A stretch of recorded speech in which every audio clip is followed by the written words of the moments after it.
Je suis Laura Luna, éducateur canin spécialisée en travail de flair. Salut! Aujourd'hui, je vais te parler de détection au sens très large du terme. Et surtout, je vais me concentrer sur deux questions: activité ou sport. La détection canine peut être pratiquée de trois manières, j'ai envie de dire différentes, mais on va parler surtout de trois domaines bien distincts. Le premier domaine, c'est la détection professionnelle. On peut trouver des chiens de détection à la police, on a des chiens militaires, et puis après, il y a toutes les autres disciplines, comme par exemple la détection de punaises de lit, la détection de faune sauvage, où on va faire appel à des chiens qui sont formés pour retrouver par exemple des excréments de certaines espèces. Ça se fait déjà dans certains pays nordiques sur l'ours, ça se fait en Europe, ou en tout cas je sais qu'il y a des chiens qui sont en train d'être formés sur le lynx. En Angleterre on peut le faire sur le hérisson, il y a aussi des chiens qui sont sur la chauve-souris. Enfin bref, la liste serait bien trop longue pour que je l'énonce. Depuis quelques années, on observe aussi de plus en plus de chiens dans le milieu de la détection médicale. On va avoir par exemple les chiens d'alerte qui sont formés pour signaler à leur propriétaire un changement dans le sang ou au niveau de la transpiration pour les diabétiques et ou les épileptiques. Et puis on va avoir en détection médicale pure des chiens qui vont être amenés à trouver des cellules par exemple cancéreuses. Une deuxième catégorie, ça va être la détection de loisirs ou la détection plaisir, celle que tu vas pratiquer avec ton chien sans but particulier, sans objectif, si ce n'est te faire plaisir et lui faire plaisir. Et puis la troisième catégorie, ça va être la détection sportive. Et là, le but, ça va être de préparer ton chien à entrer dans des concours que tu vas faire avec lui et passer les niveaux jusqu'au dernier niveau qui sera le niveau master.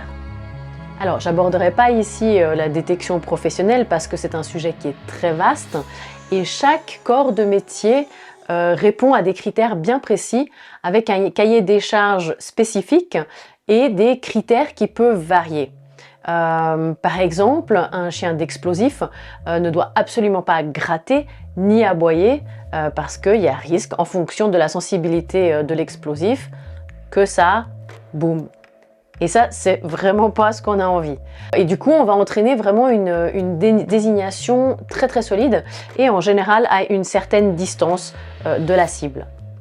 En revanche, pour les chiens, par exemple, de détection de faune naturelle, au niveau de la désignation, on peut avoir beaucoup plus de souplesse, on peut avoir des chiens qui grattent, des chiens qui aboient.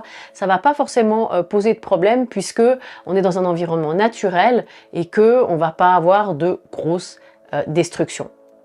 Par contre, un chien de police ou un chien de police par exemple qui va gratter une voiture et rayer la carrosserie, ou un chien de détection de punaises de lit qui va arracher un bout de tapisserie, ça c'est quand même beaucoup plus embêtant. Donc on va dire que les spécificités vont être plus liées à la désignation. Et puis après, en fonction du terrain d'activité du chien, là on va aussi avoir peut-être quelques spécificités, notamment par exemple des chiens qui recherchent des cadavres d'oiseaux dans les parcs d'éoliennes. Ça se fait beaucoup en Australie. Le champ à couvrir est énorme et donc là on doit avoir vraiment des athlètes de haut niveau. Quand on est sur la détection de punaises de lit, le contexte est vraiment très spécifique. En général, le chien va avoir à trouver des punaises dans un milieu fermé, dans un habitat. Et on va rarement, donc même si on peut l'entraîner en extérieur, il va en tout cas pas avoir à trouver de punaises sous une souche d'arbre. Maintenant que cette parenthèse sur les chiens professionnels est faite, passons dans le vif du sujet. Détection de loisirs ou plaisir et détection sportive, on va dire que c'est ce qui nous intéresse le plus. Parce que si tu es comme moi, tu as un chien de compagnie, tu as envie de te faire plaisir et au final, les performances de ton chien ne sont de loin pas la priorité. Alors, loisirs ou sport? On va dire qu'il n'y a pas une énorme différence entre les deux. Quand je parlerai d'activité, de détection en tant qu'activité, je vais effectivement me référer à l'aspect loisir. Et quand je vais parler de détection sportive, je vais peut-être utiliser le mot nosework ou vraiment détection sportive. Si tu pratiques la détection comme une activité donc de loisir, tu as, je vais dire, beaucoup moins de pression. En tout cas, tes critères ne seront pas aussi pointus ou aussi ciblés qu'en sport. Par exemple, au niveau de la désignation, si tu t'entraînes en extérieur et puis que tu caches par exemple ta cible vers un arbre, au final, si ton chien gratte pour t'indiquer qu'il a trouvé, c'est pas un gros problème. Et du coup, pratiquer la détection en tant qu'activité de loisir, c'est vraiment génial parce que tu n'as pas réellement besoin de compétences d'entraîneur énormes. Il faut juste que tu connaisses un petit peu ton chien et il faut juste que tu sois capable de reconnaître quand il t'indique qu'il a trouvé quelque chose. La différence justement avec la détection sportive, donc à but de concours, c'est que là il va falloir que tu acquières quand même des connaissances ou des compétences surtout un petit peu plus pointues et tu vas devoir être plus exigeant avec toi-même au niveau de tes entraînements. Si tu veux obtenir une progression, et une progression qui ne va pas se faire au détriment de ton chien, c'est-à-dire que tu sais exactement ce que tu veux faire, et bien évidemment, il va falloir peut-être que tu te formes un petit peu, ou en tout cas que tu t'informes pour savoir exactement ce que tu fais, et surtout où et comment tu veux amener ton chien. J'ai parlé précédemment du grattage quand j'ai abordé l'aspect activité dans la détection. Et je te disais justement que ça va être un petit peu la grosse différence avec le sport parce que en sport, le grattage est vraiment pas une bonne idée. Quand tu participes à un concours, grosso modo, plus ton chien te trouve vite et plus tu as de chances de te retrouver ou de le retrouver sur un podium. Par contre, même si ton chien va très vite et que tout se passe bien, mais que malheureusement, il va faire une erreur, c'est-à-dire que peut-être il va gratter quand il va trouver la cache, il va déplacer l'odeur ou il va abîmer la zone de recherche. À ce moment-là, tu vas perdre 5 points et ça pourrait te coûter le podium. Donc en détection sportive, on va avoir une approche qui sera plus de l'ordre de la détection professionnelle que du loisir. On va bien aimer faire des plans d'entraînement, on va bien aimer avoir un timing précis parce que on va devoir enseigner à nos chiens à nous montrer de manière passive qu'ils ont trouvé l'odeur. Donc, je te rappelle vite fait, désignation active, le chien est actif, ça veut dire qu'il fait quelque chose, il peut aboyer, il peut gratter, peu importe, mais en tout cas il est actif, versus la désignation passive où en fait le chien indique sans rien faire ou en tout cas sans bouger, sans se mobiliser qu'il a trouvé. Et un grand classique c'est simplement le fait que le chien pointe avec son nez la cible, qu'il soit debout, assis ou même couché. Du coup, la détection sportive requiert finalement d'avoir quand même une bonne connaissance de son chien, surtout une bonne lecture. Parce que on va essayer d'être attentif au moment où il va peut-être s'apprêter à désigner et on va devoir observer quand est-ce qu'il a l'effluve afin de dire alerte le plus vite possible, c'est-à-dire dès qu'on est sûr, dès qu'il a validé par la désignation. Si tu pratiques la détection comme activité, tu vas peut-être avoir moins besoin d'anticiper cela et tu vas simplement attendre que ton chien produise un comportement et là tu sauras que effectivement il a trouvé. Là on a abordé finalement la grosse différence entre la détection comme activité et la détection sportive et tu l'auras compris, c'est le degré d'exigence surtout par rapport à la désignation. Pour tout le reste, ce sera la même chose. C'est-à-dire que ton chien, si tu as envie de progresser, c'est-à-dire que au départ, tu vas faire des caches faciles, mais ça c'est valable. Donc là maintenant, ce que je vais expliquer, c'est vraiment valable pour le sport comme pour l'activité de loisir. Donc, tu vas apprendre à ton chien déjà à reconnaître une odeur. Ensuite, tu vas commencer à cacher un petit peu dans différents environnements.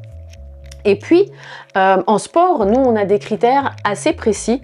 Le règlement stipule que en novice, c'est une odeur qui est placée jusqu'à 60 cm du sol. Ensuite, quand on passe en avancée, donc en intermédiaire, on a 2 odeurs. En avancée, il y en a 3. Et on passe à 90 cm de hauteur ou 90 cm pour les Français.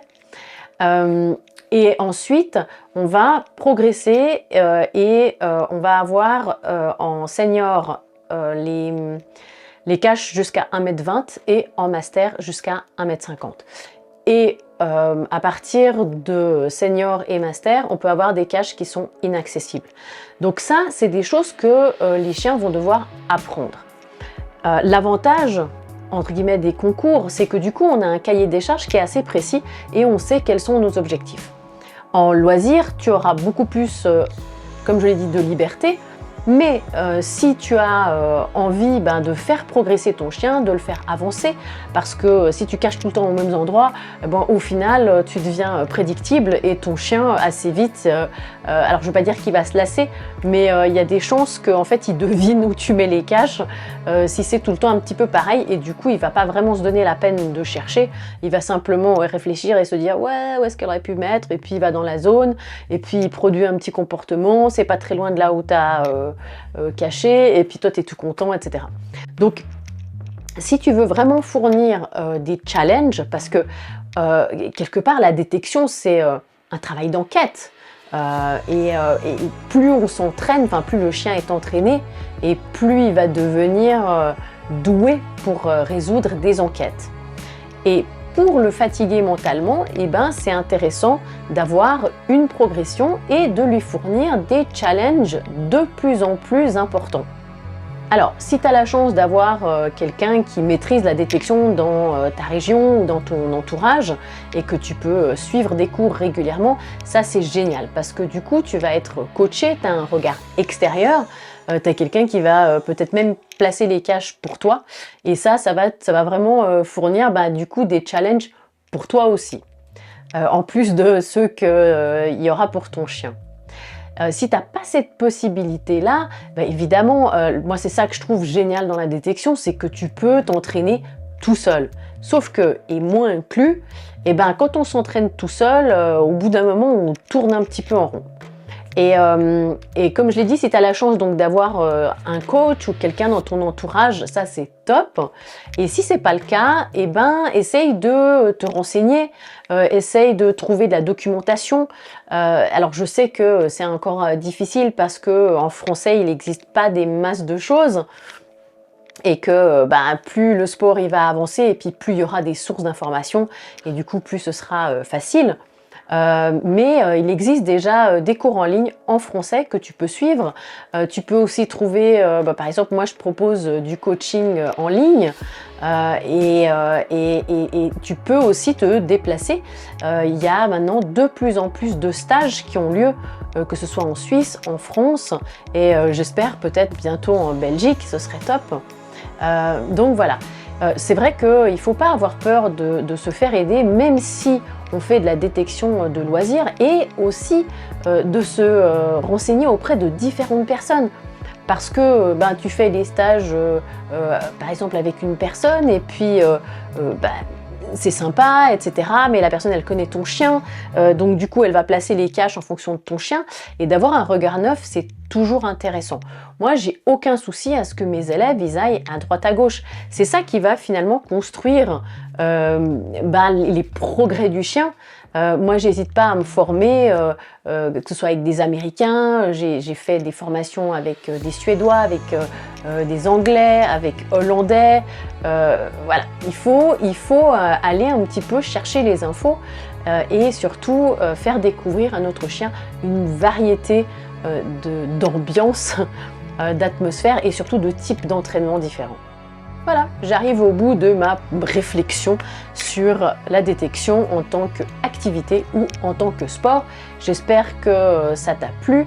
N'hésite pas à t'abonner pour avoir encore plus d'informations, encore plus de contenu et surtout like et partage. Pour moi, c'est vraiment un moteur pour te fournir encore plus de contenu. À très bientôt!